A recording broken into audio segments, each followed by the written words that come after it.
ಇದಕ್ಕೋಸ್ಕರ ನಾವು 5 ಗ್ಯಾರಂಟಿ ಕೊಟ್ಟು ಈಗ ಬಿಜೆಪಿ ಸರ್ಕಾರ ಇತ್ತು, ಯಡಿಯೂರಪ್ಪನವರು ಇತ್ತು, ಬೊಮ್ಮಾಯಿ ಇತ್ತು. ನಾನು ನಿಮ್ಗೆ ಕೇಳ್ತಾ ಇದ್ದೇನೆ, ಬರೀ ಕುಮಾರಸ್ವಾಮಿ ಸರ್ಕಾರದ ಏನ್ ಲೆಕ್ಕಕ್ಕೆ ಇಟ್ಕೊಂಬೇಡಿ, ಏನಾಗುದಿಲ್ಲ. ಏನು ದಳದಿಂದ ಏನು ಮಂಜಣ್ಣಕ್ಕಿರಲಿಲ್ಲ, ತನ್ನ ಶಕ್ತಿ ಮೇಲೆ ಮಂಜಣ್ಣಕ್ಕಿರಲಿಲ್ಲ, ಏನಾಗಿರಲಿಲ್ಲ ಬಿಡಿ. ಈಗ ಅಷ್ಟೇ ಅಲ್ಲಿ ಗೆದ್ದಿರೋರೆಲ್ಲ ಏನ್ ದಳದ ಮೇಲೆ ಅವ್ರೇನು ಗೆಲ್ಲಿಲ್ಲ, ಅವರವ್ರ ಲೋಕಲ್ ಅವ್ರು ಗೆದ್ದುಬಿಟ್ಟು ಒಂದು 18 ಸೀಟ್ ಅಂತ ಈಗ ಆಗವ್ರೆ. ಈಗ ಅದನ್ನ ಚರ್ಚೆ ಮಾಡಕ್ ಹೋಗುದಿಲ್ಲ ಈಗ. ಆದ್ರೆ ಇವತ್ತು ನಮ್ಮ ಕಾಂಗ್ರೆಸ್ ಸರ್ಕಾರ ಅಧಿಕಾರ ಬಂದ ಮೇಲೆ ಅನೇಕ ಬಡವರ ಬದುಕಿಗೋಸ್ಕರ ಈ ಕಾರ್ಯಕ್ರಮಗಳನ್ನ ಕೊಟ್ಕೊಂಡು ನಾವು ಬಂದಿದ್ದೀವಿ. ಆದ್ರೆ ಬಿಜೆಪಿ ಯಾವ್ದಾದ್ರು ಒಂದು, ಈಗ ಅನ್ನ ಭಾಗ್ಯ ಕೊಡ್ತಾ ಇದೀವಿ, 10 ಕೆಜಿ ಅಕ್ಕಿ ಕೊಡ್ತಾ ಇದೀವಿ ಊಟಕ್ಕೆ. ನಿಮ್ಗೆ 10 ಕೆಜಿ ಉಪಯೋಗಿಸ್ತಾ ಇದ್ರು, 5 ಆಯ್ತಾ ಇದಾವೆ, 7 ಆಯ್ತಾ ಇದಾವೆ, 3 ಆಯ್ತಾ ಇದಾವೆ, ಅದು ಬೇರೆ ನಿಮ್ಗೆ ಬಿಟ್ಟಿದ್ವಿ. 10 ಕೆಜಿ ಅಂತ ಕೊಡ್ತಾ ಇದ್ದೀವಿ. ಫ್ರೀಯಾಗಿ ಬಸ್ ಕೊಡ್ತಾ ಇದ್ದೀವಿ, 2,000 ರೂಪಾಯಿ ಹೆಣ್ಮಕ್ಳು ಕೊಡ್ತಾ ಇದ್ದೀವಿ, ಕರೆಂಟ್ ಕೊಡ್ತಾ ಇದ್ದೀವಿ. ಉದ್ಯೋಗಗಳಿಂದ ಹುಡುಗರುಗಳಿಗೆ 3,000 ರೂಪಾಯಿ ಗ್ರಾಜುಯೇಟ್ಗೆ 2 ವರ್ಷ ಗಂಟ ಕೆಲಸ ಹುಡುಗರುಗಂಟ ಕೊಡ್ತಾ ಇದ್ದೀವಿ. ಇಂಥ ಯೋಜನೆ ಯಾವ್ದಾದ್ರು ಒಂದು ಬಿಜೆಪಿ ಅವಧಿಯಲ್ಲಿ ಬೊಮ್ಮಾಯಿ ಆಗಲಿ ಯಡಿಯೂರಪ್ಪನವ್ರು ಕೊಟ್ಟು ನಿಮ್ ಹೊಟ್ಟೆ ತುಂಬಿಸ್ಕೊಳ್ಳಿ ಅಂತ ಯಾವ್ದಾದ್ರು ಹೇಳಿದ್ರಿ? ನಿಮ್ ಮುನ್ರಾಜು ಬರಿಪುಟ್ಟಿ ಬೇವಲ್ ಸಪ್ಪು ನಂದೇ ಬೆಳಗೋ ಪೂಜಾರಿ ಅಂತ ಬರೀ ಖಾಲಿ ಟ್ರಂಕು ಡಬ್ ಡಬ ಡಬ ಡಬ ಡಬ ಡಬ ಅಂದ್ಬಿಟ್ಟು ನಾನು ಅದಕ್ಕೆ ಹೇಳಿದ್ರು ಕಮಲ ಕೆರೆಯಲ್ಲಿದ್ರೆ ಚೆಂದ ಅಂತ. ಈಗ ಮಂಜಣ್ಣ ಸೋತವ್ರೆ. ಇಲ್ಲಿ ಈ ಕ್ಷೇತ್ರದಲ್ಲಿ ಎಲ್ಲರ ಆಸ್ತಿ ದಾಖಲೆ ಆಗ್ಬೇಕು ಅಂತ ಈ ಖಾತೆ ಎಷ್ಟು ಮಾಡಿಸಿದ್ರೆ 8,000 ಮಾಡಿಸಿದ್ದಾರೆ. ಈಗಾಗಲೇ 25 ಲಕ್ಷ ಇದೆ ನಮ್ಮ ಬೆಂಗಳೂರು ನಗರದಲ್ಲಿ, 5 ಲಕ್ಷ ಆಗಿದೆ. ಎಲ್ಲರೂ ಕೂಡ ನಿಮ್ಮ ಆಸ್ತಿಗಳ ದಾಖಲೆಗಳನ್ನ ಸರಿ ಮಾಡಿಕೊಳ್ಳಿಕ್ಕೆ ಒಂದು ಐತಿಹಾಸಿಕವಾದಂತಹ ತೀರ್ಮಾನ ಮಾಡಿದ್ದೇನೆ. ನಾನು ಮಂತ್ರಿ ಆಗಿದ್ದೀನಿ, ಅಷ್ಟೊಂದು ಸುಲಭ ಅಲ್ಲ ಬೆಂಗಳೂರು ಜನಸಂಖ್ಯೆ. ನೀವೆಲ್ಲ ನೋಡ್ತಾ ಇದ್ದೀರ, ಹಿಂದೆ ಆಗಿದ್ದಾಗ 70 ಲಕ್ಷ ಇತ್ತು ನಾನು ಮಂತ್ರಿ ಎಸ್ ಎಸ್ ಕೃಷ್ಣವ್ರ ಕಾಲದಲ್ಲಿ.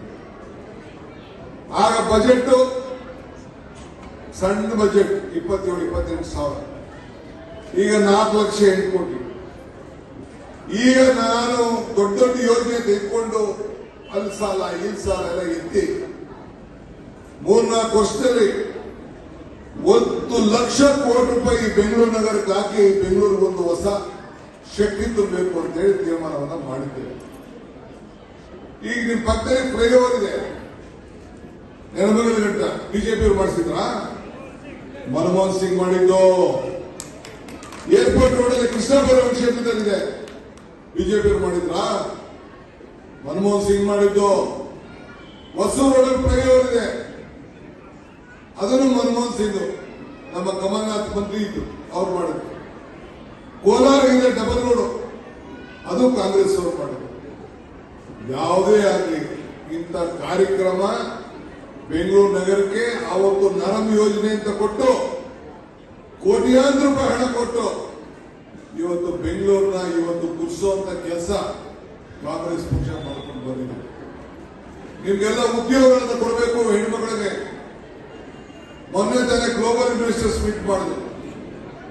10 ಲಕ್ಷ ಕೋಟಿ ಬಂಡವಾಳಕ್ಕೆ ನಮ್ಮ ಎಂ ಬಿ ಪಾಟೀಲ್ ಅವರು ಅವರೆಲ್ಲರನ್ನು ಕರೆದು ಬನ್ನಿ ಅಂತೇಳಿ, ಬರೀ ಬೆಂಗಳೂರು ಒಂದಕ್ಕೆಲ್ಲ ಇಡೀ ರಾಜ್ಯದ ಎಲ್ಲಾ ಕಡೆ ಇವತ್ತು ನಾವು ಯೋಜನೆಗಳನ್ನ ಉದ್ಯೋಗಗಳ ಸೃಷ್ಟಿ ಮಾಡಲಿಕ್ಕೆ ಕಾರ್ಯಕ್ರಮವನ್ನು ರೂಪಿಸಿದ್ದೇವೆ. ಹಂಗೆ ಕಾಂಗ್ರೆಸ್ ಪಕ್ಷ ಯಾವಾಗಲೂ ಕೂಡ ಜನರ ಬದುಕದ ಬಗ್ಗೆ ಯೋಚನೆ ಮಾಡ್ತಾ ಇದೆ. ಕಾಂಗ್ರೆಸ್ ಒಂದು ಇತಿಹಾಸ ಇದೆ. ಈಗ ಮೊನ್ನೆ ತಾನೇ ಯುದ್ಧ ನಡೀತು, ನಾನು ಅದ್ರ ಬಗ್ಗೆ ಚರ್ಚೆ ಹೋಗುದಿಲ್ಲ, ನೀವೆಲ್ಲ ವಾಟ್ಸಪ್ ನೋಡ್ತಾ ಇರ್ತೀವಿ. ಎಲ್ಲ ಇಂದಿರಾ ಗಾಂಧಿ ನೆನೆಸ್ಕೊತಾ ಇದ್ರು. ಇಂದಿರಾ ಗಾಂಧಿ ಇದ್ದಿದ್ರೆ ಏನಾಯ್ತಿತ್ತು ಅಂತ. ಯಾಕೆ?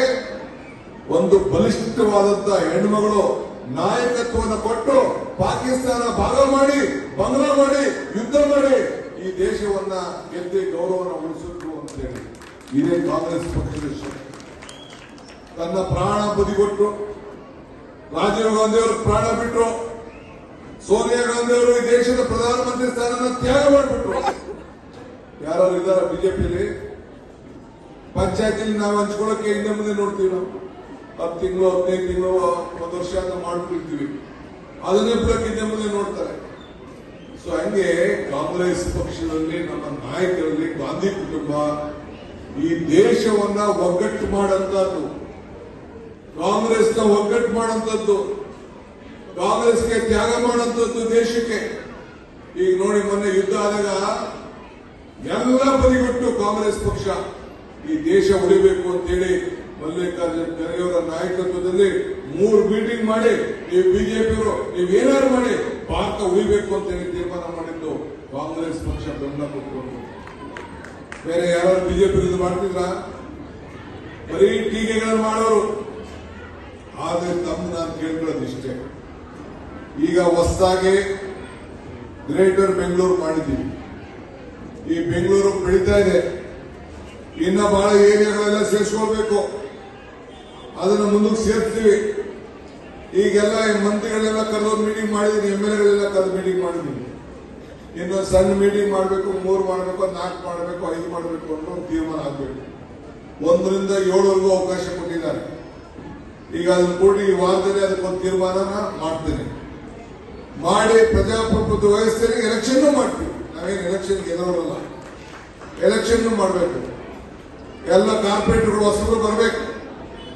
ನನಗೆ ವಿಶ್ವಾಸ ಇದೆ ನಿಮ್ಮ ದಾಸರಳ್ಳಿಯಲ್ಲಿ ಮುಂದಕ್ಕೆ MLA ಕಾಂಗ್ರೆಸ್ಸೇ, ಕಾರ್ಪೊರೇಟ್ಗಳು ಕಾಂಗ್ರೆಸ್ಸೇ, ಅದು ಮಾತ್ರ ಗ್ಯಾರಂಟಿ. ತಾವು ಮಂಜು ಹೇಳಿದಂಗೆ ನಮ್ಮ ಮಂಜು ಇವತ್ತು ಸೋದಿರ್ಬೋದು, ನಮ್ಮ ಲೆಕ್ಕಕ್ಕೆ ಅವನೇ ನಮ್ಗೆ MLA. ಅದು ತಲೆಯಲ್ಲಿ ಇರಲಿ, ತಲೆಯಲ್ಲಿ ಅವ್ರು ಹೇಳಿದಂಗೆ ನಾವು ಕೇಳೋಣ ಇವತ್ತು.